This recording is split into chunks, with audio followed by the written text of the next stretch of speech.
வீட்டை பாத்துக்க நான் கடைக்கு போயிட்டு வரேன். அண்ணா நீங்க கடைக்கு போலாமா? நாங்க கடைக்கு போனா கடைக்காரன் தரமாட்டானா? தருவாண்ணே. என்ன இருந்தாலும் நீங்க பெரியவங்க, உங்க உப்பு தின்னு வளர்ந்தவ. நான் இருக்கும்போது நீங்க போலாமா? காசை கொடுங்க, நான் வாங்கிட்டு வரேன். நீயா? போதும்பா. ஒரு தடவை வாழைப்பழம் வாங்கிட்டு சொல்லிட்டு நான் பட்ட அவஸ்தை, அதுக்கு இன்னும் எனக்கு விடையே தெரியல. இனிமே காசு கொடுத்து உங்ககிட்ட எதையுமே வாங்கிட்டு சொல்ல மாட்டேன். ஒரு தடவை தப்பு பண்ணிட்டேன், நான் சின்னவன் தானே, நீங்க திருத்தக்கூடாதா? உன்ன மாதிரி 80 கோடி பேர் இந்த நாட்டுல இருக்காங்க. உங்களை திருத்துறது என் வேலை இல்ல. என்ன முதல்ல நான் திருத்திக்கிறேன்டா. என்னென்ன பெரிய வார்த்தை எல்லாம் சொல்றீங்க? நான் திருந்துறதுக்கு ஒரு சந்தர்ப்பம் கொடுக்க கூடாதா? சரி, என்ன வேணும்? ஒரு வெத்தலை பாக்கு வேண்டாம். கமிஷன் என்ன குரு கொடுங்க.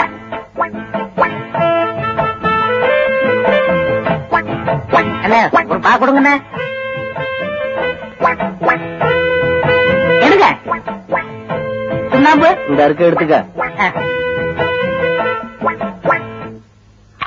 என்னண்ணே வெளியே உட்காந்துருக்கீங்க? சாப்பிட்டேன். இந்த வெத்தலை பாக்கு வாங்கிட்டு சொல்லி நாதஸ் அனுப்பியிருக்கேன். நாதஸா? அவனையும் அனுப்பிச்சுங்க. அவன் ஒரு மாதிரியானே. அவன் இப்பெல்லாம் அப்படி இல்லப்பா. அவன் திருந்திட்டேன்னு அவனே சொன்னான். அவனே சொன்னானா? இந்தாங்கண்ணே.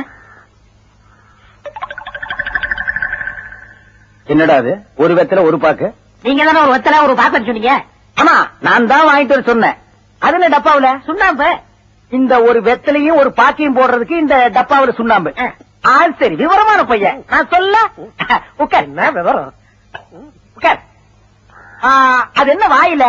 வாயிலையா? ஒண்ணு இல்லையே. நல்ல வாய் தர. வேகுதா? நல்லா வேகுது. என் காசு எல்லாம் தின்னது இந்த வாய் தானே.